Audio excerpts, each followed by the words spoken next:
Ce matin, si nous parlons de notre thème, nous allons dire pourquoi je suis établi. Ou encore, pourquoi suis-je établi? On peut aussi dire pourquoi je suis appelé. On peut encore aussi dire quelle est ma raison d'être. On peut aller plus loin pour dire pourquoi j'existe. Et surtout après ma conversion. Parce que j'ai confessé le péché. Je suis sûr que Dieu m'a pardonné, n'est-ce pas? Je suis maintenant justifié. Je ne me reproche de plus rien devant le Seigneur. Mais pourquoi il me laisse vivre? Parce que si maintenant il me prenait, c'était une bonne chose. Alléluia. Je suis au ciel avec lui, tout est calé. Au fait, quand on fait la pêche, pour ceux qui font la pêche, ou ceux qui font la chasse, après qu'un gibier est trouvé, nous ne lui abandonnons pas en forêt. On est d'accord? Nous le prenons avec nous. Pourquoi? Mais parce qu'on l'a déjà pris. Mais le Seigneur dit, je ne vous enlève pas du monde. Mais vous n'appartenez plus au monde. Je vous laisse dans le monde. Il dit, je vous ai pris du monde. Mais vous n'êtes plus du monde. Vous n'appartenez plus au monde. Je vous laisse dans ce monde, mais vous n'appartenez plus. Mais il nous a pris du monde. Le verset que j'aime très bien, dans le livre de Jean, chapitre 3, le verset 16, que tout le monde peut citer, Dieu a fait quoi? Il a aimé qui? Donc Dieu est venu dans le monde. Il aime les mondains que nous sommes. Alors Dieu est venu nous sauver du monde. Qui est le système du monde? La façon de fonctionner, d'être du monde. Le monde a sa façon d'être. Le monde a sa façon de reconnaître. Le monde a sa façon d'établir. Mais Dieu est venu nous délivrer de ce monde. Mais il ne nous a pas enlevés du monde. Il nous délivre du monde en nous laissant dans le monde. Pourquoi? Et Dieu va plus loin. Vous savez, parfois nous on prie, on dit Seigneur, enjoute les chrétiens, enjoute les chrétiens, enjoute les chrétiens, n'est-ce pas non? Les mamans préparent. Si on fait 100% du sel, l'équivalent du repas, est-ce qu'on mangera? On a juste besoin d'un tout petit peu du sel, n'est-ce pas non? Pour que notre repas change le goût. Et Dieu a dit, vous êtes quoi? Donc, le sel de la terre, pour que les hommes ont envie de vivre, c'est nous qui devons donner le goût. On n'a pas besoin d'être nombreux. Je vais un peu dire quoi? Parfois, nous sommes en train d'attendre qu'il faut beaucoup de monde dans ma famille pour que ma famille change. Il faut beaucoup de monde dans ma classe de classe, ma salle de classe, pour que la classe change. Non, on a juste besoin d'un peu du sel. Pour qu'il y ait le goût. Pour qu'on sente qu'il y a le sel dans le repas, on n'a pas besoin d'en mettre même 50%. Même pas 25%. Sinon, vous ne mangerez plus. Juste un tout petit peu, et on peut sentir l'effet du ciel dans notre repas, n'est-ce pas, non? Prenez, allez-y à la maison, prenez le poignet du sel, mettez sur votre langue. Vous allez faire comment? Vous allez cracher, et pourtant c'est juste un peu. Donc, pour que ma maison change, pour que mon lieu de travail change, si nous sommes deux, Dieu sait que s'il a permis deux à cet endroit, c'est les deux qui changeront. Mais ils vont changer dans quel sens? C'est dans le sens que quand le sel rentre dans le repas a du goût, et tout le monde apprécie, n'est-ce pas? Donc ça veut dire que les païens qui sont à cet endroit-là vont changer le mode de vie. Ils vont apprécier la vie. Je vais vous dire une chose. Si ton voisin se suicide, tu as des raisons de pleurer. Si ton collègue se suicide, tu as des raisons de pleurer et de te lamenter. Parce qu'en tant que chrétien, tu n'as pas pu comprendre que tu devais lui apporter la vie. Si tu as un voisin, un parent, tu as un ami qui meurt sans connaître Christ, tu dois pleurer. Parce que tu dois lui donner l'occasion d'accepter ou de C'est un choix. Même Dieu ne lui dicte pas. Mais il faut lui donner cette occasion. Tu le parles, soit il reçoit Christ, soit il le refuse. Et s'il accepte, gloire à Dieu. Mais s'il le refuse, gloire aussi à Dieu. Mais tu as fait ta part. Amen, amen. Amen. Alors, je vais lire beaucoup je vais vous donner beaucoup de lectures que nous allons lire aussi ensemble. Mais ce matin, je vais commencer par le livre des Actes. Parce que je pense que pour nous, en tant que chrétiens, c'est un acte que notre responsabilité va être plus impliquée. Voyez-vous, dans les évangiles, nous sommes enseignés, nous sommes formés. On voit comment Dieu agit. Celui qui opère le miracle, c'est Dieu. Mais quand on arrive à Actes des Apôtres, Dieu, il nous laisse maintenant agir avec son esprit. Et donc, nous voyons comment les apôtres vont commencer à fonctionner, mais avec son esprit, avec l'esprit de Dieu. Et le même esprit est aujourd'hui. Et on nous fait l'introduction quand l'esprit arrive. C'est dans le livre des Actes, au chapitre 2, que nous pouvons lire le jour de la Pentecôte. Ils étaient tous ensemble dans le même lieu. Tout à coup, il vient du ciel un bruit comme celui d'un vent impétueux. Et il remplit toute la maison où ils étaient assis. Des langues semblables à des langues de feu leur apparurent séparément, les uns des autres, et se posaient sur chacun d'eux. Et ils furent tous remplis du Saint-Esprit, et se mirent à parler en d'autres langues, selon que l'Esprit leur donna de s'exprimer. J'avance ici au 5. Il dit quoi? Or, il y avait en ce jour à Jérusalem des Juifs, impieux de toutes les nations, qui sont sur le ciel. Amen, amen. Qu'est-ce que me dit ça? Le jour que le Saint-Esprit est arrivé, il a qualifié les disciples qui n'étaient que les Juifs, qui parlaient soit du grec ou de l'hébreu, à parler toutes les langues qui étaient ce jour à la Pentecôte.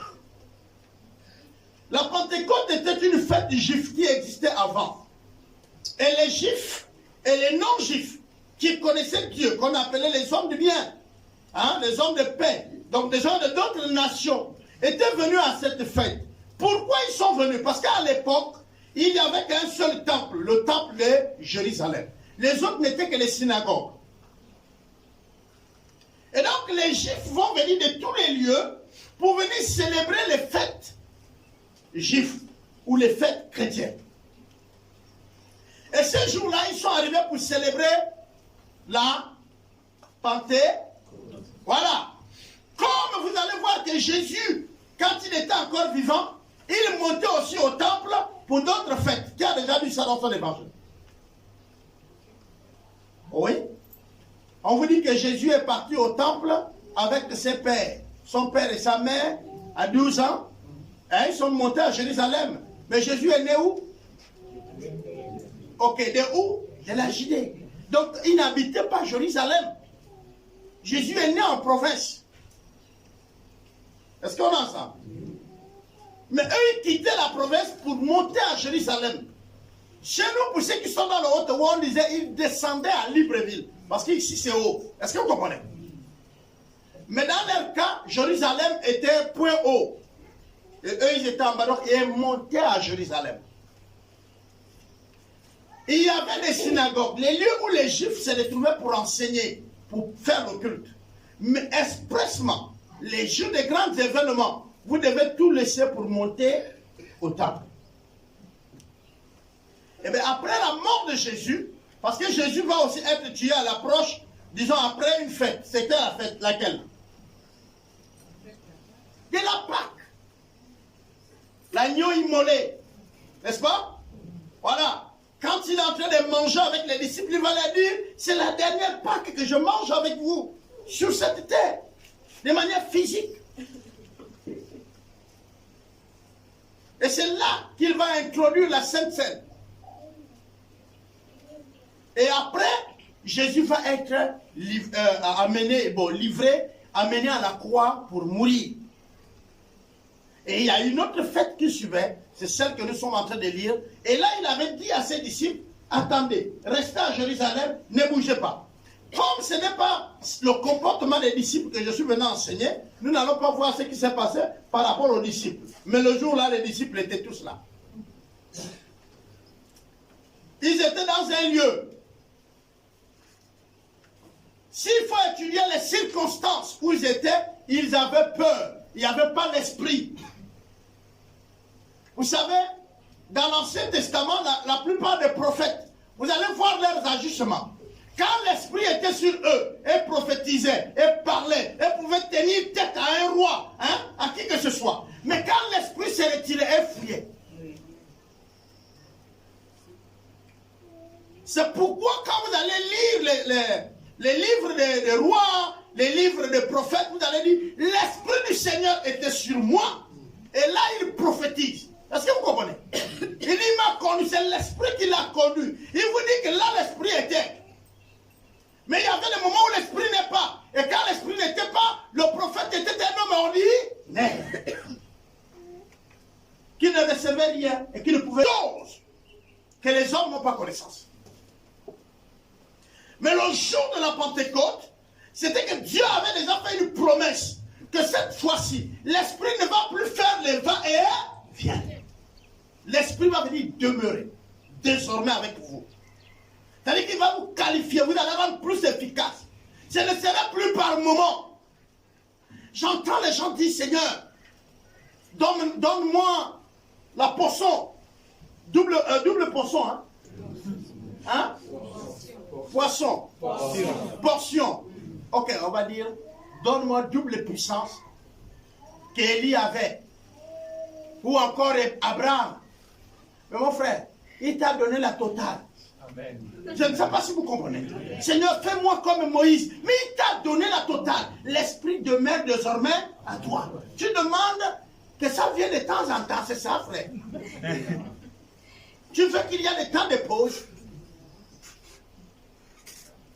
Parce que souvent, c'est comme ce que j'ai dit aux autres prédicateurs. Quand nous sommes coincés dans l'Ancien Testament, on part chercher le verset dans le Nouveau. Et surtout les versets qui nous arrangent dans ce que nous on veut dire. Et quand on est coincé dans le Nouveau Testament, on va soutenir dans l'Ancien Testament. Non mon frère, la Bible ne se contredit pas. Si tu es coincé ici, c'est que tu es coincé là. Si tu es éclairé ici, c'est que tu es éclairé là. Si tu me trouves un verset qui t'éclaire là et qui te coince là, c'est bancal frère. Ça ne tient pas route. L'Ancien Testament est l'ombre. Le Nouveau Testament est la lumière de l'Ancien Testament. Au fait, le Nouveau Testament on va dire quoi? Explique l'Ancien. Et l'Ancien explique le Nouveau. L'Ancien se projette. Il vous montre les choses qui vont venir. Le Nouveau vient vous dire, elles sont là, elles se sont réalisées. Vous pouvez vous référer à l'Ancien pour voir que ça a été dit. Amen. Vous comprenez? Amen. Ça c'est complète. Mais tu ne peux pas dissocier ça. Si quelqu'un te dit non, l'Ancien Testament est dépassé, mon frère, il n'est pas dépassé. Pour soutenir certains événements, on se réfère de notre passé. Ok? C'est vrai, vous avez le passé, mais le passé n'est jamais passé. Le passé est toujours dans notre vie. Pour faire passer le seul passé qui passe, c'est le péché. Parce que la Bible dit que Dieu l'enlève. Est-ce que vous me comprenez? Et il fait de toi une nouvelle création. Mais les choses bonnes, les choses que tu as apprises de la vie, les choses qui vont te permettre d'aller plus haut, de faire croître ta famille, dans ton passé, est-ce que tu les jettes? Tu les gardes? Et j'ai dit, l'homme est fait de deux choses. Le passé et l'avenir. Le futur est très minime. Le futur, c'est un court moment. Faites très attention. Plutôt le présent. Si vous vivez dans le présent, vous allez toujours être surpris. Pourquoi? Parce que le présent ne dure pas. Vous êtes arrivé au culte à quelle heure? À 8 heures. D'autres à 7 heures, n'est-ce pas? C'est déjà du passé. Bien que vous êtes encore dans la journée d'aujourd'hui. Vous pouvez voir ça comme étant le présent. Mais ce n'est plus le présent. Chaque instant, c'est passé. Donc le présent est très court. Si vous voulez concevoir des projets, appuyez-vous sur votre passé. Projetez-vous sur votre avenir. Comment j'étais avec ma mère? Comment notre famille est? Tu te vois dans l'avenir, comment tu peux changer ça? Est-ce que vous comprenez? Ne t'appuie pas sur le présent. Le présent, c'est rien. Tu me vois laver un véhicule, tu te moques de moi, mais je suis dans mon présent futur. Dans mon futur, il me faut de l'argent pour investir et changer quelque chose. Est-ce que vous comprenez? Et là, je lave la voiture. Je le lave pour un temps. Si tu te fixes là, ça c'est mon présent, mais il n'est que d'un court moment. Un court temps. Oh oh, c'est bon? Ok. Alors les disciples vont recevoir l'Esprit de Dieu. Et quand l'Esprit vient, la première chose que l'Esprit le fait, c'est les témoins. Le Seigneur l'a dit. Quand nous allons voir toutes les promesses que le Seigneur fait, il dit, vous recevrez quoi? Le Saint-Esprit. Et quand il sera sur vous, vous serez quoi? Non, vous serez des puissants hommes. Vous serez des surdoués. Vous allez accomplir l'extraordinaire. Eh non? C'est ce qu'il a dit, non? Vous n'avez pas trouvé le verset là? Non. Quand vous prierez, quand l'Esprit sera sur vous, vous allez prier, les hommes vont tomber. Les gens vont rouler au sol. Les maladies vont fuir. Ta présence seulement. Tu seras un homme puissant. C'est pas écrit dans votre Bible, les jeunes. Mais pourquoi dans vos réunions, vous chantez, vous...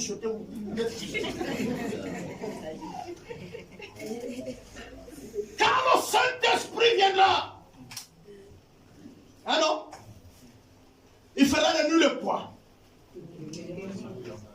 Il fera de nous les... Mais témoins de quoi? Est-ce que vous étiez là quand Jésus buvait? Quand on l'a cloué, qui d'entre nous ici était? Mais maintenant vous êtes témoins de quoi? Parce que allons-y comprendre la définition d'un témoin. Pour rendre témoignage de quelque chose, il faut que tu étais là. Tu connais les faits. Parce que tu sais que si le témoignage est contraire, et toi et celui qui a commis la chose, vous serez tous au même endroit. Est-ce que je me fais comprendre? C'est pourquoi je dis aujourd'hui, tout le monde peut dire je suis chrétien. Je vais dans une église, oui. Ça là encore c'est bon. Mais témoin, tu étais. L'Esprit était. Amen. Amen. L'Esprit était. Et l'Esprit est. Alors quand l'Esprit va arriver en toi, et là il dit deux choses. Et j'aimerais nous expliquer un phénomène spirituel. La Bible dit ceci. L'Esprit du Seigneur rend témoignage à mon esprit. Il y a combien d'esprits qui communiquent à moi? Faux. Je reprends.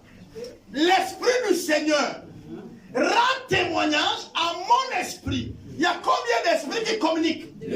Ah. Il y a l'esprit de qui? Qui communique avec l'esprit de qui? Parce qu'il se retrouve où? En moi. On est d'accord? Donc l'esprit du Seigneur vient se mêler à mon esprit pour que ça devienne un. Donc je deviens un. Mais il y a mon esprit qui est influencé. Mon esprit, on va dire, est dominé. Il faut que je me laisse dominer par l'Esprit de Dieu. Dominer volontairement.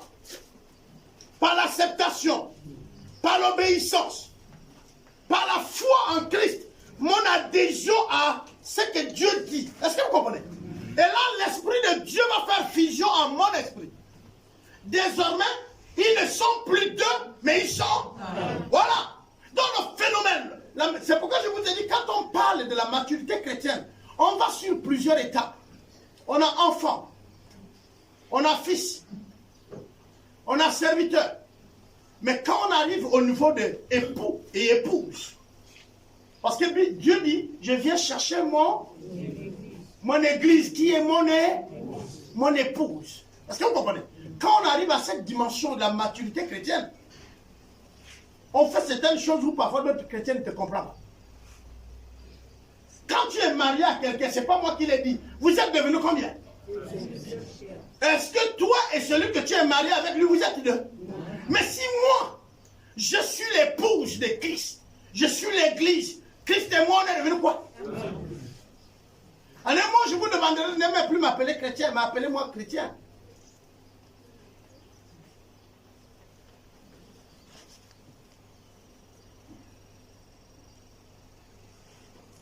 Petit Christ, hein non? Non, appelez-moi Christ. Je vous ai dit que quand on a la nature de Dieu, on est quoi? Jésus pose la question aux disciples. Ou c'est les disciples qui viennent nous poser la question. Il enseigne. Il dit le Père et moi, nous sommes un. Celui qui m'a vu a vu le Père. Et puis les disciples disent non, attends, arrête un peu. Montre-nous le Père.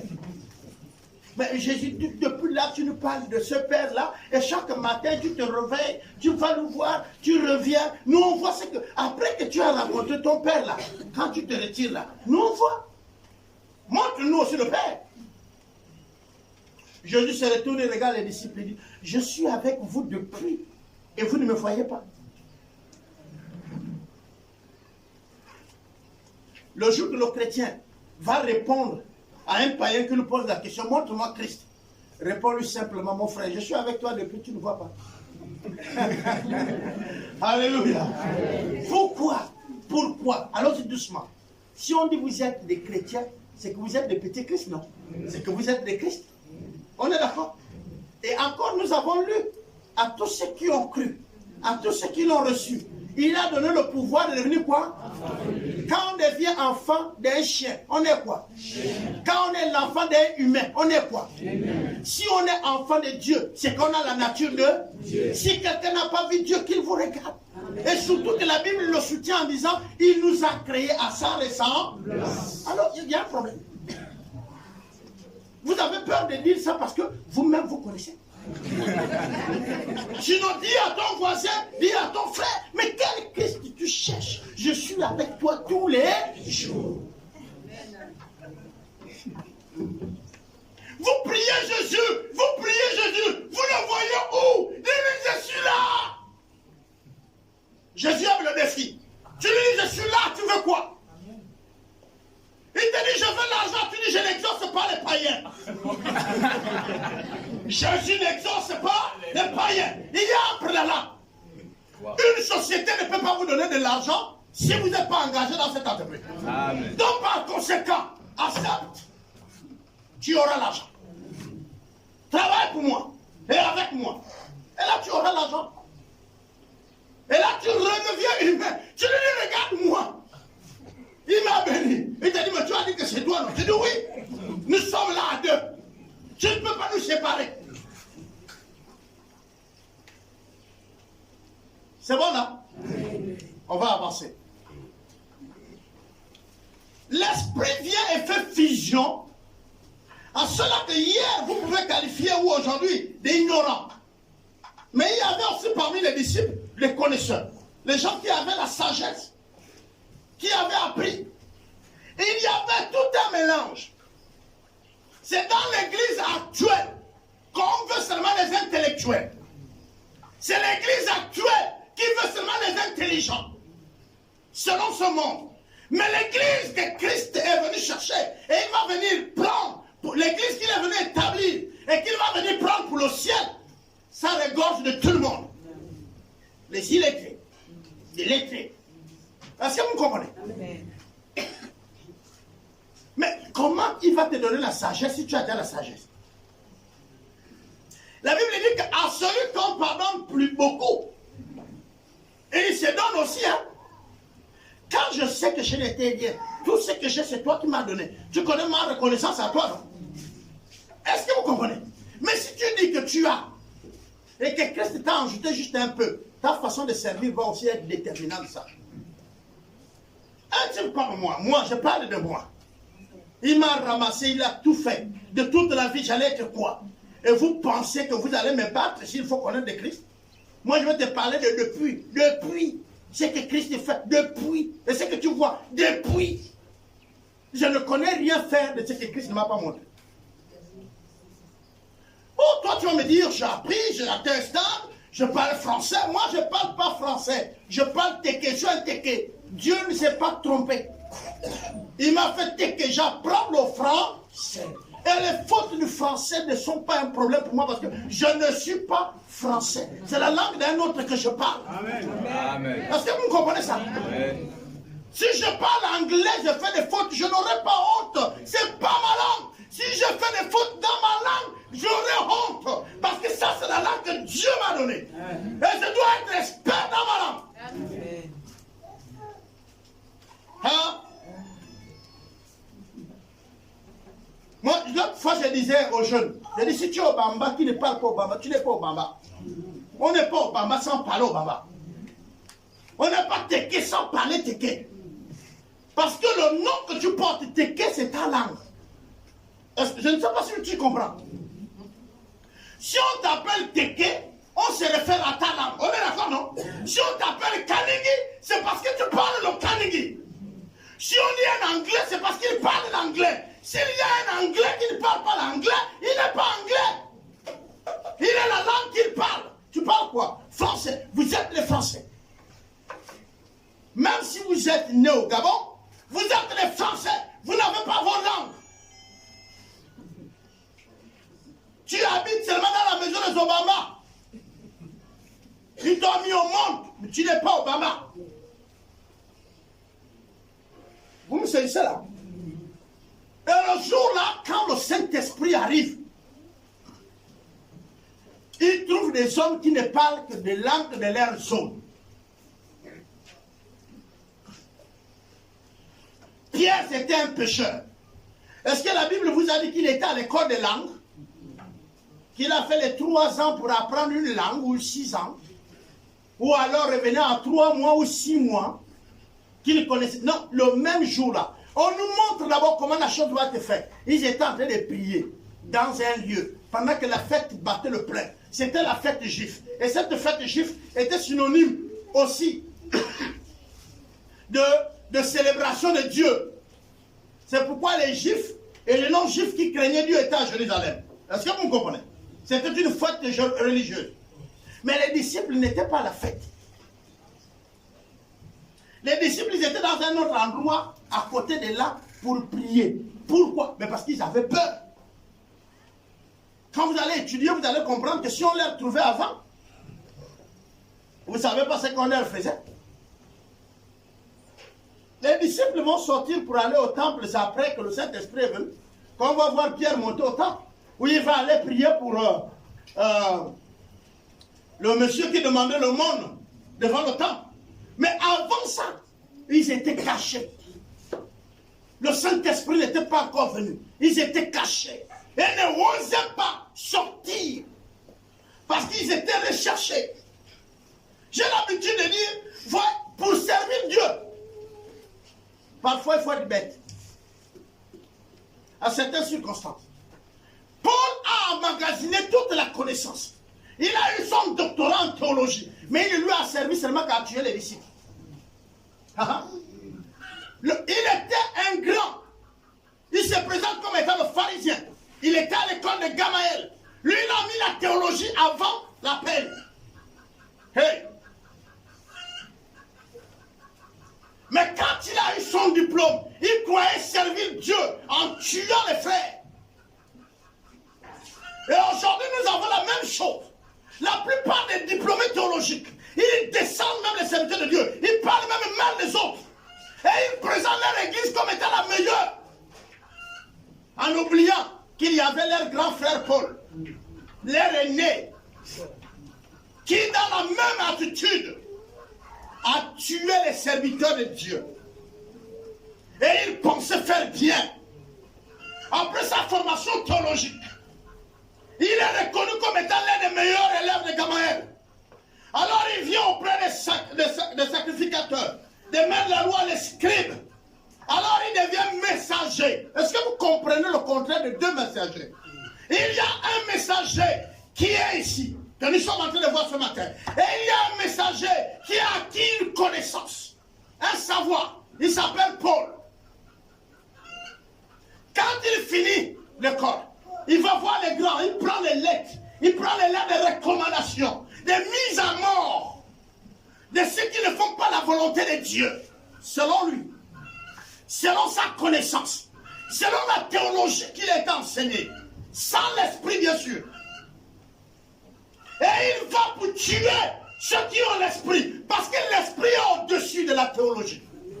Et l'esprit qualifie. Si l'Esprit a dit que tu es docteur de la parole, tu es docteur. Si l'Esprit a dit que tu es pasteur, tu es pasteur. Pourquoi? La Bible dit ceci. Il dit Dieu a donné les dons pour l'édification du corps de Christ. Mais quand on parle d'édifier ici, c'est construire, c'est bâtir. C'est bon là? Donc pour construire l'église, pour que l'église soit en forme, qu'elle se porte bien, Dieu lui-même a veillé à ça. Comme le monde a son système. Tu veux être informaticien, le monde a créé les machines. Et il crée ces informations. Tu n'es pas informaticien, tu vas envier l'informaticien à son salaire. Pendant que toi tu es planton. Qu'on a arrangé aujourd'hui, on va dire coursier. Tu envies secrétaire. Tu connais qu'on a appris où? Sur la machine.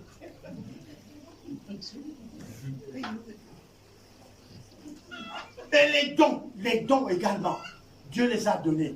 On dit les dons sont des qualités surnaturelles, données par Dieu pour le servir. Est-ce que vous comprenez? Pour servir l'église, il te faut un don. Si tu n'as pas les dons, c'est que tu n'as même pas encore traversé le ciel et cru. Tu es encore là-bas. Hein? Et pour nous le prouver, tu es membre de l'église. Tu es fidèle d'une congrégation. Parfois, tu fais les débats pour soutenir ta congrégation. Nous là-bas. Mais vous où? Parle de Jésus. Parce que c'est l'Esprit qui te donne de parler de Jésus. Mais comme l'Esprit n'est pas là, tu parles de nous. Nous là-bas, on fait 17 cultes l'année. Nous, on ne blague pas. Le culte des femmes, mais quand on danse, non, tu sens la présence. On sent la présence de Dieu, mais on n'est pas dedans. On sent ça. Vous savez qu'on peut sentir quelque chose sans être dedans, non? Oui. Voilà. Oh, mais le culte du matin, je sentais que Dieu était là. Non. Tu étais avec Dieu ou tu as senti? Je ne veux plus que vous sentiez. Amen. Amen. Il ne faut pas sentir. Vous voyez à la place de fête quand le chef d'État est là. Il y a ceux qui sont avec le président, hein, non? Mais il y a ceux qui ont vu le président. Il y a ceux qui ont aperçu le président. Il y a ceux qui l'ont vu passer. Parce que ça dépend de là où tu es situé lors de la fête. Est-ce que vous comprenez? Si tu es sur la route, sa voiture passe, tu n'as pas vu le président. Tu as vu la voiture du président. Ensuite, le président descend quelque part. Il marche. Je vais parler de tous les présidents. Il marche. Il y a ceux qui l'ont vu. Il nous salue. Quand on était avec notre père Omar, il descendait quelque part et puis il fait le bain de foule. On est d'accord? Et puis ensuite, il y a ceux-là. Et dans ça, il y a ceux qui l'ont touché.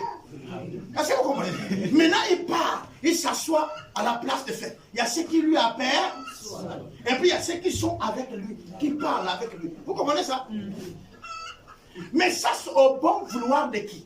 Du président. Est-ce que vous comprenez? Au bon vouloir du président. C'est juste pour vous dire, Dieu aussi c'est pareil. On peut le voir passer. On peut sentir son miracle. Hein? On peut le toucher. Mais lui, il est bizarre. Quand tu le touches, tu changes. Même si lui, il ne t'a pas touché. Dès que tu le touches, tu changes. Il te touche, tu changes. Même en le voyant. Parce que la plupart des chrétiens l'ont vu passer qu'ils sont véhicules. Et il commence à tomber en transe. Oh, Dieu est là, Dieu est là. On lui dit, il est comment? Vous savez? C'est une histoire qu'un collègue pasteur nous racontait. Il dit, un papa vient le voir. Il dit, pasteur, j'ai vu Dieu. Il est comment? Il est grand, il est... Il dit, papa, ouais. Il dit, bon, papa, vraiment, on va prier d'abord. C'est pas pour te décourager. Ça, c'est pas Dieu, papa. On va le prier. Et il y a quelqu'un d'autre qui t'a visité, papa. Ils ont le Saint-Esprit qui est venu pour la première fois de manière, de parler à des langues de tous ceux qui étaient venus passer la fête. Au fait, ça veut dire quoi? Il leur permet de communiquer des oracles de Dieu, c'est-à-dire de prêcher l'évangile en leur propre langue. Il facilite l'interprétation. L'évangile est donné ici dans toutes les langues. C'est comme pour dire quoi? Moi, je crois que si nous voulons envoyer quelqu'un en mission aux États-Unis, si on le met ici, on prie pour lui, il parlera l'anglais. Je crois à ça. Amen. Moi, je crois à ça. Je crois à ça. Toute la terre parlait une seule langue. Alors la terre a eu un seul projet. Ce n'est plus remplir la terre, mais c'est de bâtir une tour qui va vers le ciel. Ils étaient unis et ils réussissaient dans leur projet. Alors Dieu est descendu du ciel pour le confondre. Et ce jour-là, tu as parlé Teke. Et un autre a parlé au Bamba. Et un autre a parlé l'anglais. Et un autre a parlé espagnol. Alors, puisqu'on ne parle plus le même langage, on ne peut plus avoir le même projet. Il y a eu une séparation. Mais la séparation n'est pas une division. Parfois, la séparation est causée par Dieu. J'ai dit, les hommes avaient un projet de bâtir une tour en désobéissant à Dieu. Dieu les a dit, remplissez toute la terre. Il faut la peupler, il faut la construire, avancer vos villes, déplacer les bornes. Il y a des pays, avec d'autres pays où tu ne reconnais plus la frontière. Voyagez, bien-aimés. C'est-à-dire, tu dors dans un pays, tu bois le thé dans un autre pays sans passer par un barrage. Les enfants d'un autre pays apprennent dans l'autre pays. J'étais présent moi-même. J'ai pris mon sac à dos d'un pays à un autre, personne ne m'a contrôlé parce que les maisons sont mélangées. On te dit même que la frontière passe là. Oui. Mais l'image qu'on a, nous avec la Guinée, c'est loin, non? Avec le Cameroun, c'est loin, non? Avec le Congo, c'est loin, non? Ceux qui sont allés à Lomé, ils vont comprendre que le Ghana et le Togo s'est mélangé. Le Bénin et le Togo s'est mélangé. Si tu veux passer par la frontière pour cacheter ton passeport et tout, ça c'est toi. Mais si c'est quelqu'un qui est de l'autre côté au village frontalier là, tu passes, tu viens le voir, vous veillez, vous babadez, tu retournes à n'importe quelle heure. Les enfants togolais, que les parents veulent qu'ils parlent l'anglais, ils les envoient au Ghana. Il n'y a pas de frais. Le petit, depuis 6 ans, il traverse en courant, il va dans son école. Vous comprenez ça? Mais on n'a pas cette réalité parce qu'on ne voyage pas. Même le Bénin avec le Nigeria, la frontière là, c'est si tu veux passer par les voies normales. C'est-à-dire, là où même frontière, c'est la même ville. La ville d'un pays qui va dans l'autre ville. Et on te dit là où on a mis les barrages, là c'est la frontière. Donc tu viens là, tout le monde les papiers, tu traverses. Mais ça vend ici, ça vend là. Et les gens qui habitent à la frontière eux-mêmes ne présentent aucun document. L'immigration les connaît, il sait que lui là habite ici. Hein? Nous on fait encore. Et tu es passé sans papier, étranger. Parce que nous on est là. Déplacez-vous. Vous allez comprendre la vie et certaines choses chez nous vont changer. Vous savez, voyager là, ça apprend. Quand on te dit qu'il faut apprendre, le voyage t'instruit. Tu vas voir les choses que tu n'as pas vues. Apprendre, c'est aussi ça. On va avancer. Dans le livre des Actes, toujours, nous sommes dans le chapitre 13, le verset 47. Il dit quoi? Car ainsi, nous l'a ordonné le Seigneur. Je t'ai établi pour être la lumière des nations. Pour porter le salut jusqu'aux extrémités de quoi? La terre. Donc nous sommes quoi? Nous sommes la lumière. Nous sommes établis pour porter le salut jusqu'aux extrémités de la terre. Je suis dans le même livre des Actes qui montre que le Saint-Esprit est venu. Et le Saint-Esprit a permis qu'eux ils parlent de l'âme. Mais notre verset de base pour notre église, il est clair. On peut aller le lire. Nous sommes dans Matthieu 28, le verset 18 à 20.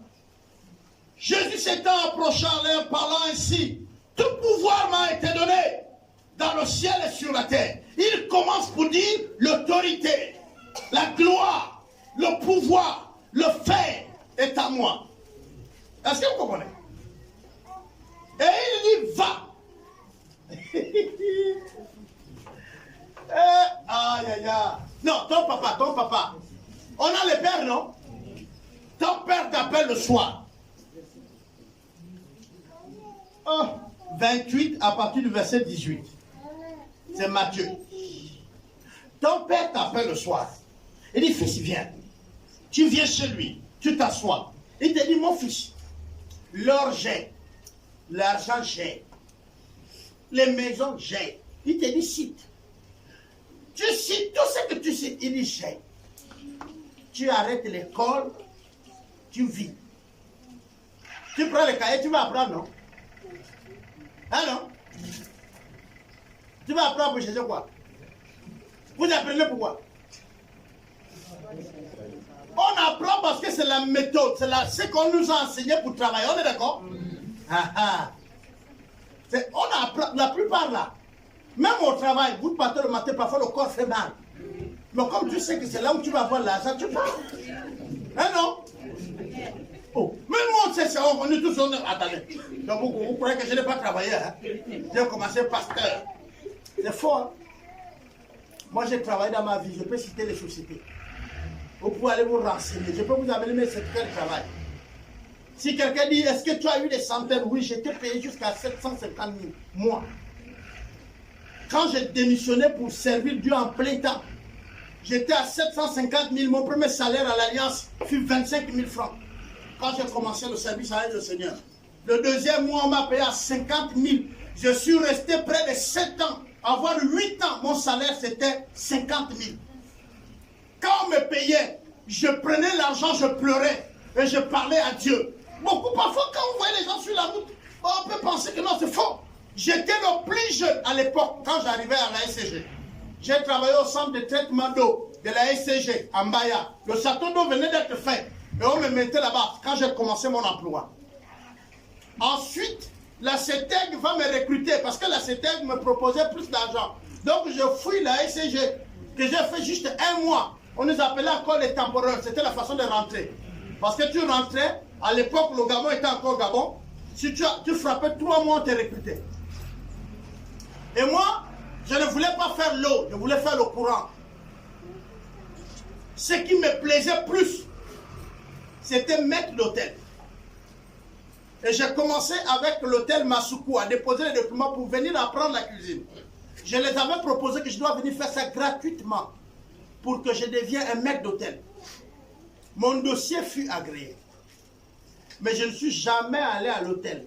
Pourquoi? Parce que tout de suite, on m'a proposé l'argent à la SCG. Et je suis allé à la SCG, je suis plus allé à l'hôtel. Est-ce que vous comprenez? Pendant que je suis à la SCG, j'ai écrit à Sodepal Bakumba pour travailler au parc. Si je fouille mes documents, j'ai encore des lettres où j'ai été mis en instance parce que le poste n'était pas encore ouvert. Sodepal venait d'ouvrir, on m'a dit, passe de temps en temps, tu vas commencer le travail. Mais comme là-bas, on me dit d'attendre, là il y a le travail. J'ai pris là où j'étais, à la SCG. Je suis resté 1 mois, le 2e mois, jusqu'à aujourd'hui, je n'étais jamais passé prendre l'argent là. Jamais. Je suis en train de travailler, j'ai fait près de 3 jours. On m'avait déjà recruté à la CETEG. On m'a recruté à la CETEG 1 semaine avant que je me présente. Je n'avais jamais fait les documents. C'est un frère qui a mis mon nom là-bas. Je suis allé, je travaillais à la CETEG. Le premier jour que je suis venu travailler à la CETEG, j'ai regardé l'argent qu'on m'a payé de 2 semaines, c'était bien. J'ai dit, je reste ici. Vous comprenez? Voilà. Et là, Dieu va permettre qu'il y ait un blanc qui vient de France. Et le blanc là va m'apprécier. Il va vraiment m'aimer.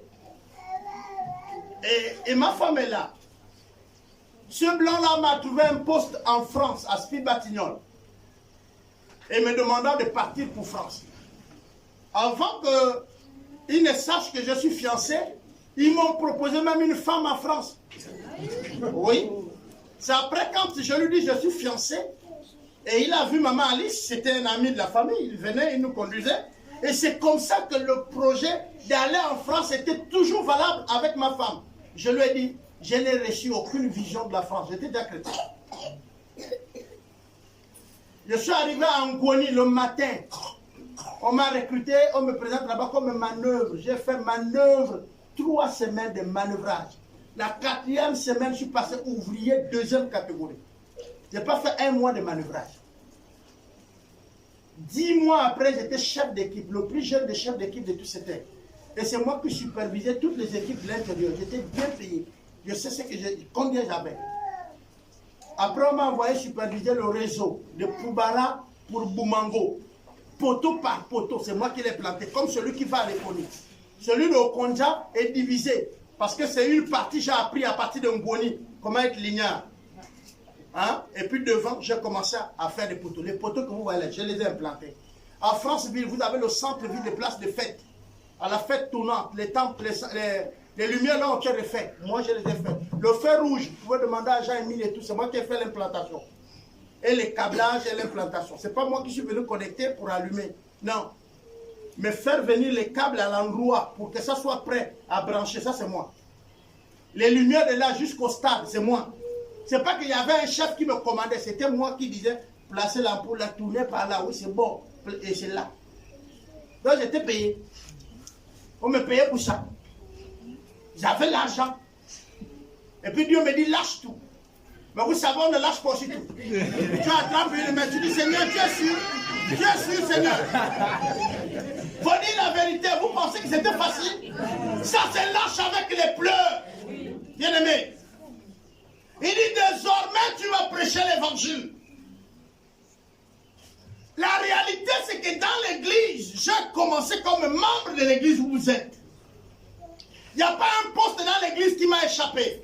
J'ai travaillé comme membre d'abord. Des membres, j'ai fait la sécurité. La sécurité, j'ai fait l'accueil. L'accueil, je suis devenu diacre. Diacre, j'étais au département de l'évangélisation. Je commençais à percevoir mon don. De l'évangélisation, j'étais responsable. Des responsables d'évangélisation, je suis monté diacre. Diacre, je suis monté ancien. Ancien, j'ai commencé le plein temps. Donc, si vous venez me parler de comment l'église... Moi, je suis un enfant de l'église. C'est-à-dire, je suis né là-dedans, j'ai vécu là-dedans. Je suis rentré à l'église en 85, coupe d'idéal. Et je suis. On se comprend? J'ai commencé là, j'ai balayé l'église, j'ai décoré l'église, je dormais à l'église, j'ai aidé les mamans qui faisaient les chants à l'église, j'ai été nourri à la main, dans l'assiette. Je n'avais pas un salaire en tant que tel. Je connais ce que l'église est capable de faire. Je connais ce que Dieu fait. Il ramasse ce qui n'est rien. Mais à cet âge où je suis en train de vous parler, je dormais déjà dans les rues. En classe de CE1, je dormais dans les rues. Je sors d'une famille très pauvre. Mais je connais ce que le Saint-Esprit fait. Je ne vous parle pas des choses que j'ai entendues. Je vous parle de ce que je vis. Le miracle, je sais. Tu ne peux pas le préparer, tu le vis seulement. Tu pries pour quelqu'un, il est guéri. En même temps, toi qui as prié aussi, tu es fortifié. Tu ne peux pas préparer la guérison de quelqu'un parce que ce n'est pas toi qui guéris. Tu ne peux pas garantir à quelqu'un que viens, tu serais guéri. C'est faux. Dieu est libre de guérir qui il veut, comme il n'est pas guéri. Si Dieu ne veut pas guérir quelqu'un, c'est aussi le exaucement à la prière. Vous savez ça? Je prie pour toi, Dieu ne te guérit pas, il vient d'exaucer. C'est qu'il ne veut pas. Mais attends, Dieu dit non, non. Vous pensez que Dieu se le bénit? Oui. Non. Frère, ce qui vous prêche, Jésus va vous mettre au ciel, vous serez toujours en haut. Il vous ment. Pour arriver en haut, il faut grimper. Et grimper, c'est pas facile. On est d'accord? Tu seras en haut de quoi? Des cailloux? Tu as déjà grimpé les cailloux? Tu vois ceux qui grimpent les rochers là? Ouais, sur même l'escalier te demande les muscles. Tu seras en haut de quoi? Sans passer par où? Tu serais la tête et non la queue. La tête de quoi? Parce que si tu es la tête du serpent, c'est pas bon. Vous comprenez? C'est facile de venir dire aux gens, vous allez être, vous allez être. Mais les gens sont dessus parce qu'après ils ne sont plus. Et ils ne sont pas ce que tu l'as dit. Vous savez, les années passées, chaque réveillon, vous venez faire les réveillons, vous changez même. Quand on dit il n'y a pas de réveillon ici, vous dites là-bas, il n'y a pas de réveillon, on part ailleurs. On vous a prophétisé, cette année c'est l'année de gloire. Vous avez commencé? Hein? Cette année, tu seras le sommet. Chaque année, on te dit tu es sommet. Mais toi-même, quand tu regardes, tu es où? Dieu va t'élever. On a fait tout, même les païens sont nommés. Toi, tu n'as rien. Et pourtant, ça fait 2 ans ou 3 ans, on t'a dit, tu serais quoi? Nommé. Tu serais élevé. Tu es la tête et non la queue. Frère, il faut d'abord comprendre qu'est-ce que Dieu parle par être la tête et non la queue. Alléluia. Il se peut que tu aies déjà la tête depuis, mais tu n'as rien compris. Je vous ai dit dimanche passé que entre celui qui sert et celui qui est assis à la table, qui est le plus grand? Ça, c'est la méthode du leadership du ciel. Quand Jésus vous dit, il vous mettra en haut là, vous vous référez à quelle méthode? Du ciel ou de la terre? Et qu'est-ce que vous comprenez par en haut? Parce que la Bible dit qu'un jour pour Dieu, c'est 1000. 1000, c'est 1. C'est que vous avez trop vécu. Dieu peut le tuer à tout moment. Tu dis, Seigneur, j'ai encore des projets. Il t'a accordé 1000 ans. Tu as fait combien? Tu as fait quoi? Parce qu'on a dit 1000 égale à un jour, non? Un jour aussi égale à 1000, non? Tu as déjà vécu combien de jours? Des années. Tu as parlé du Seigneur à combien?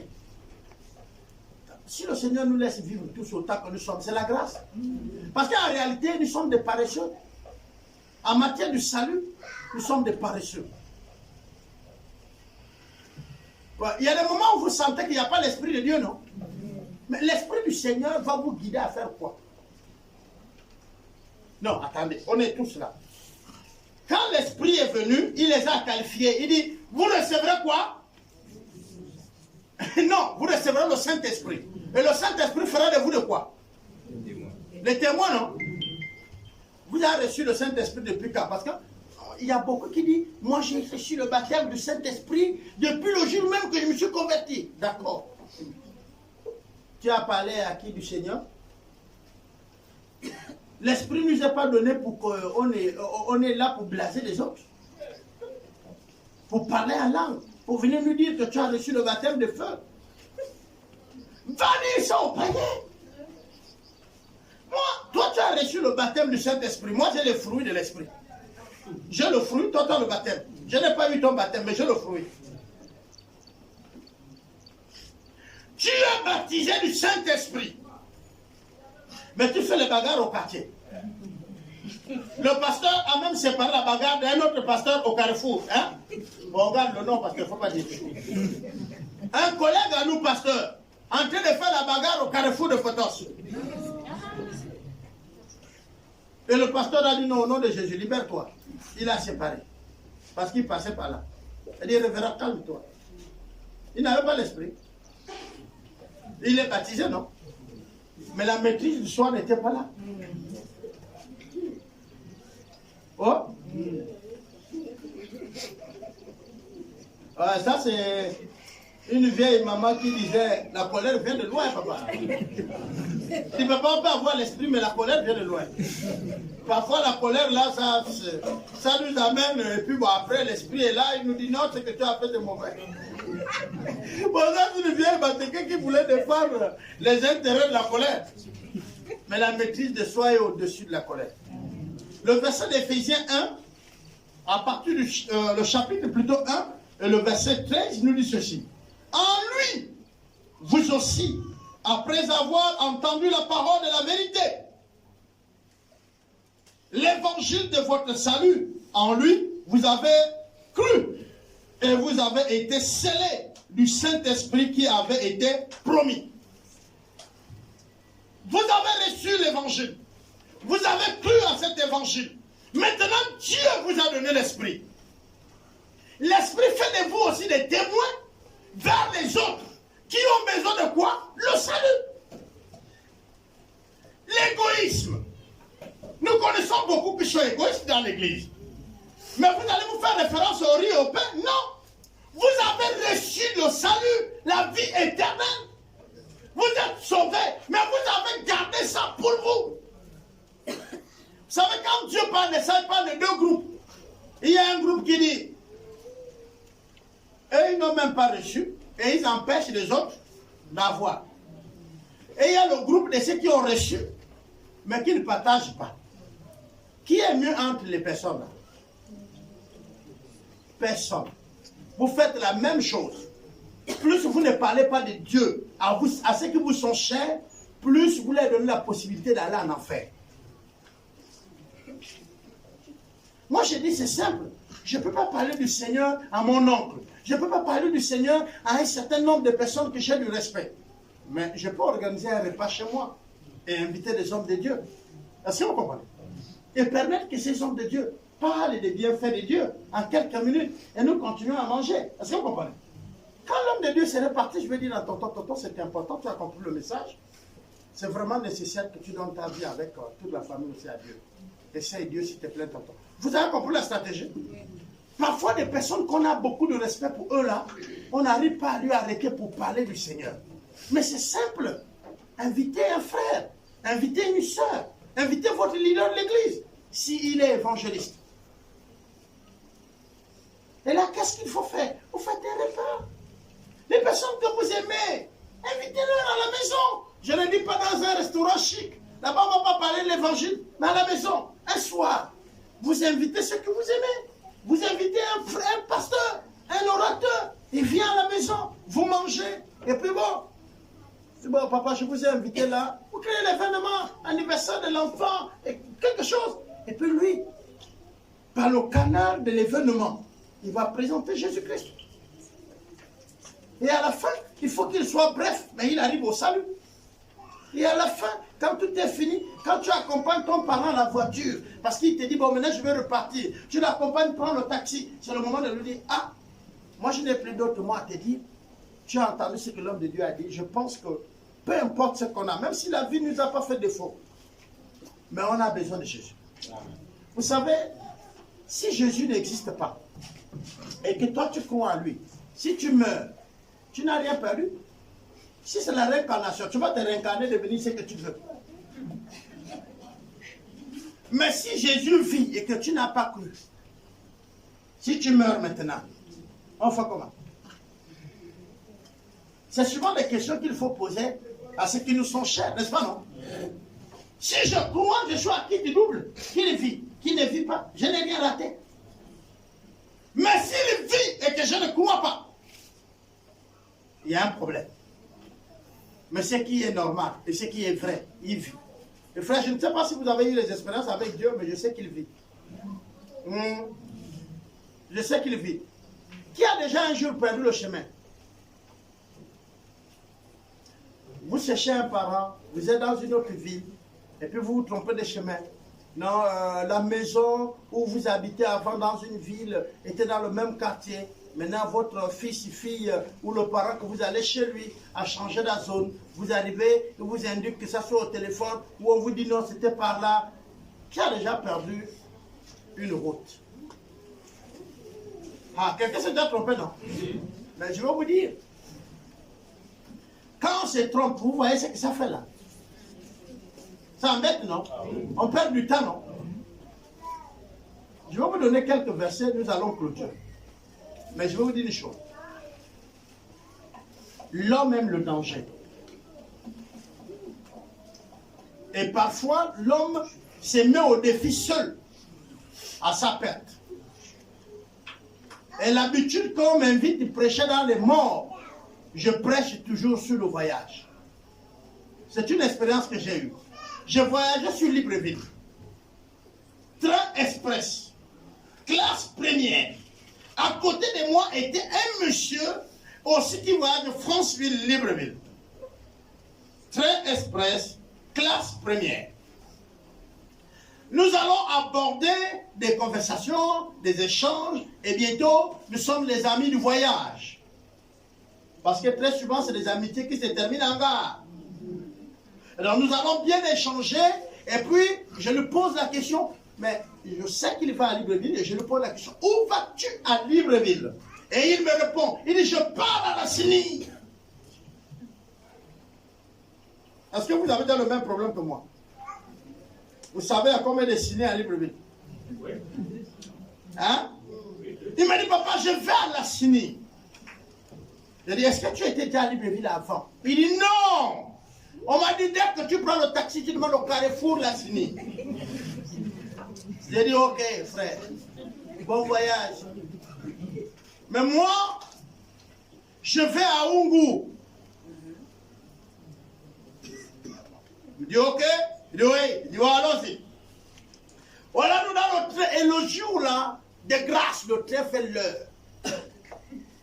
7h au moins 40 ou 50 comme ça, on en garde au Vendo. Tout content. Le train fait l'heure. Hein? 6h quelque chose. On descend, tout le monde se précipite, on prend les bagages et tout. J'allais pour une conférence nationale. Je prends mon petit sac, paf, il n'y a pas de bagages derrière. Taxi, à Oungou, je dors. Je me réveille aux alentours de 10h, je prends le petit déjeuner. Et ensuite, je pars me balader. Et là, je suis avec le pasteur Opianga, on prend le véhicule, il est 15h. On va payer du pain parce que nous sommes en conférence, il y a des autres délégués qui sont venus de partout. Et donc, je suis avec mon responsable. On va payer du pain à la boulangerie de la Cini au Vendo. C'est à l'intérieur. Et là, on roule. Et on arrive. Après l'église d'Alliance, un peu plus devant, il y a un autre carrefour dedans. Avant de faire un tournant. Je vois mon frère avec les bagages au carrefour de la Cini. Il est 18h. J'ai dit, pasteur, mais le gars est venu dans le même train que moi. Il dit quoi? Je dis, les mêmes habits. Je me suis déjà lavé. Bon, je me suis mangé. Je me suis reposé. Et donc, j'étais là-bas, j'ai payé le pain. Le retour, j'ai quand même dit au pasteur, arrête, c'était mon ami du voyage. Il s'est arrêté. Il dit, mon frère, c'est comment? Il dit, mais ils m'ont dit, tu descends au carrefour de la Cini. Je suis là. Personne n'est venu me chercher. J'ai dit, mon frère, je retourne à Oungou. Papa, demain, on part. Et la vie aussi est pareille. Si tu ne sais pas là où tu pars, qui viendra te chercher? Un jour, nous allons mourir. C'est maintenant ici qu'il faut traiter là où tu pars. C'est là où tu es vivant. Même la confession des péchés, c'est maintenant. Mais nous, on blague avec ça. Vous savez, le manioc peut tuer. Vous pouvez éviter toutes les morts, mais tu vas manger.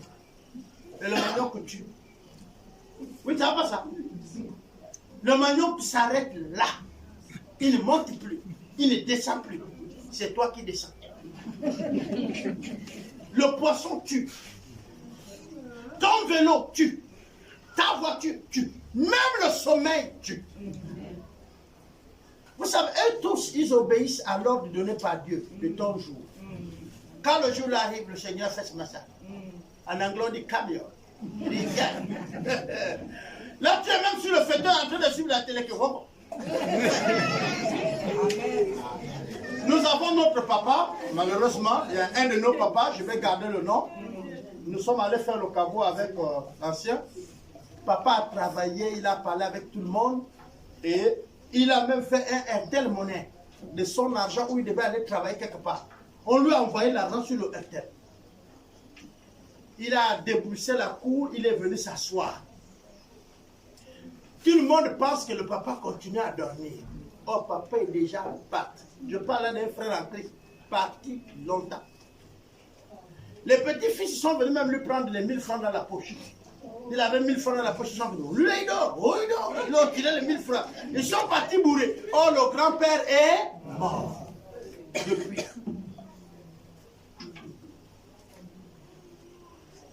Donc, tu penses qu'il y a encore le temps, hein, non? Ok. Éphésiens nous a donc dit, Éphésiens 1, 13. En lui, nous aussi, après avoir, on a entendu, on a lu ça, n'est-ce pas, non? 2 Thessaloniciens 2, le verset 13. Pour nous, frères bien-aimés du Seigneur, nous devons à votre sujet rendre continuellement grâce à Dieu parce que Dieu vous a choisi dès le commencement pour le salut, par la sanctification de l'esprit et par la foi en la vérité. Donc nous sommes choisis pourquoi? Pour le salut. Pour le salut. Apocalypse 12, le verset 10. Et j'ai entendu dans les cieux une voix forte qui disait, maintenant, le salut est arrivé, et la puissance, et le règne de notre Dieu, et l'autorité de son Christ. Car il a été précipité, l'accusateur de nos frères, celui qui les accusait devant notre Dieu. C'est ça? Nuit et jour. Donc, en un mot, quand vous annoncez l'évangile, même l'accusateur, on le met à côté. Pourquoi? Parce que le Seigneur a dit, je suis avec vous tous les jours jusqu'à la fin du... Et il a dit, voici les miracles qui accompagneront ceux qui ont fait quoi? Ceux qui ont cru mais qui annoncent l'évangile. Et puis il dit encore, et qui sont beaux les pieds de ceux qui annoncent quoi? Est-ce que nous comprenons même ça? Tu auras de la santé, tes os seront fermes quand tu t'engages à aller annoncer l'évangile. Oh, moi, les courbatures, ici, là, je n'arrive plus à me lever. Mais Dieu va te lever parce que tu sers à quoi?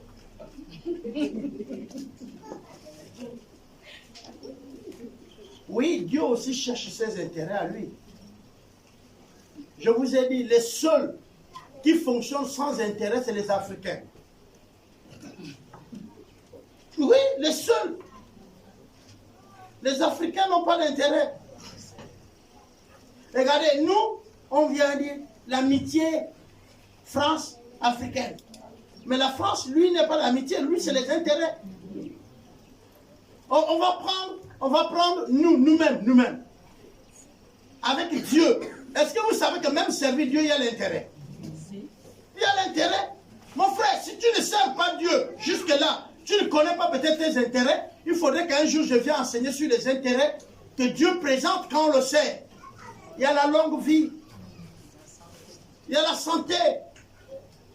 Parce que, toi tu pries pour que les gens soient guéris, non? Mais Dieu t'utilise pour que les gens soient guéris, non? C'est comme dire que Dieu va te garder en bonne santé toi-même. Je ne sais pas si vous comprenez. Si c'est pour apporter la vie, le salut là, donc Dieu va te garder en vie. Il y a les intérêts. Celui qui travaille là où on produit l'or, à la bague en quoi? Mais alors, ces chaînettes sont en quoi? Je suis là où on fait les vêtements. Moi-même, je suis bien habillé. Je ne suis pas en train de vous parler des Africains. Parce que les cordonniers africains sont mal habillés. Les couturiers africains sont mal habillés. Mais quand vous allez voir ce qu'on appelle cordonnier européen, vous allez voir. Il y a, je ne connais pas très bien le nom, mais il y a un frère en Suisse. Il est dans le même conseil d'administration avec moi, dans une assemblée. Bon, on va dire dans une organisation. Je ne vais pas vous donner le nom. Et quand nous étions en réunion, lui là-bas, il vend les montres. Il traite avec des grandes sociétés de montres là, et il les revend. Et le gars nous a amené les montres. Et puis on bavarde, il sort, ma femme a vu, c'est une boîte. Il sort d'une boîte comme ça. Une de montres de grande classe. Il dit, Albert, ça c'est pour toi. Je ouvre, je regarde la montre, je dis, ouais, là j'ai une montre. Mais il ne faut pas aller chercher valeur de... Comme je suis dans mes travaux, mais tu gardes ça précieusement. Je dis, oui, oui. Je serai gardé précieusement sur le mur. Vous n'avez pas compris? Je vends et je mets les briques. Je garde la montre. Ah oui, oui. Moi, je suis dans la construction. Je suis en train de construire la maison. Il me donne une montre qui a une valeur de près de 450 000 francs. Donc, je porte, hein? Non. Non. J'ai dit la montre là, c'est combien de briques quand je compte? Je suis dans à peu près 600 briques. Voilà. Ah oui? 300 000. C'est 600 briques? Oh! Mais à Libreville, je trouve un client vite. Je monte les enchères même à 700. Et puis on discute. Et si lui connaît la valeur, il me donne l'argent. J'appelle toujours ma femme pour dire, dis à attaquant, ça c'est celui qui nous fait les briques, que c'est bon, il peut livrer 600. Ah oui. Et la montre, elle est où? C'est là. Vous comprenez? Je dors dans cette montre. Je me lave dans cette montre. Je l'ai gardé. Il m'a dit, garde ça précieusement. C'est comme si tu prenais quelque chose de précieux, tu mettais en banque comme le gage. Hein? Le salut que Dieu nous donne. Allez-y annoncer l'évangile. Parler de Dieu. C'est souvent le mercredi qu'on apprend comment on présente l'évangile à l'autre.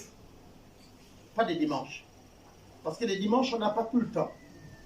Si j'ai l'autorisation de ceux qui viennent à l'enseignement, on continue ou je vous ouvre une fourchette sur comment on présente l'évangile.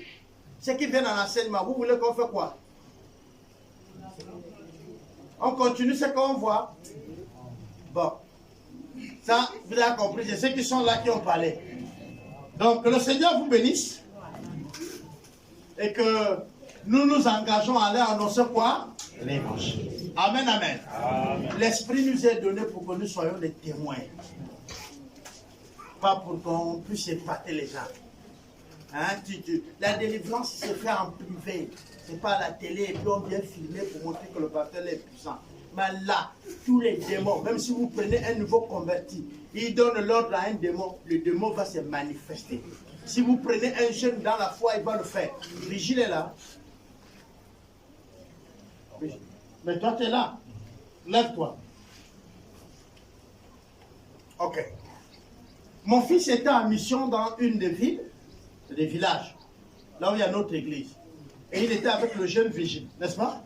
Est-ce que quand vous êtes allé là-bas, vous avez prié, les démons se sont manifestés? Est-ce que les gens sont venus se confier avec vous, même les petits enfants, que oh, ils sont des sorciers, et que vous avez prié, ça les a bloqués? Ouais. Vous avez fait quoi? On avait prié et interrogé. Vous avez compris, non? Il est révérend de quel étage? S'il amenait la caméra, il allait filmer. On n'a pas besoin. La délivrance est privée. Ce qu'on fait, c'est juste pour vous attirer. La délivrance est privée. Je reprends encore. La délivrance, votre délivrance est privée. On n'est pas obligé de vous filmer en train de rouler au sol. Et puis, ce n'est pas tout le monde que les démons font tomber. Tout le monde ne roule pas au sol. Il y a des gens où on peut prier pour toi. Tu sens comme une chaleur à la tête. Les démons sont partis. Il y a des gens où on prie pour toi, soudainement tu as envie d'aller aux toilettes. Les démons sont partis. Il y a des gens qui prient même, il n'y a rien. Il va jusqu'à la maison. Et là-bas, il est en train de vomir. Les démons sont partis. Je vous ai dit, depuis 85, j'étais encore enfant, non? Jusqu'à maintenant. Quand je faisais même pas les délivrances, j'assistais. Demandez à Papa Grégoire. Parfois, on fait la délivrance de quelqu'un, moi je suis là debout. J'ai mes photos, hein, où je venais à l'église en culotte, j'ai encore ça. Je cache ça pour que vous ne voyez pas. Alors. Non, il y a d'autres leaders qui ont même les photos là.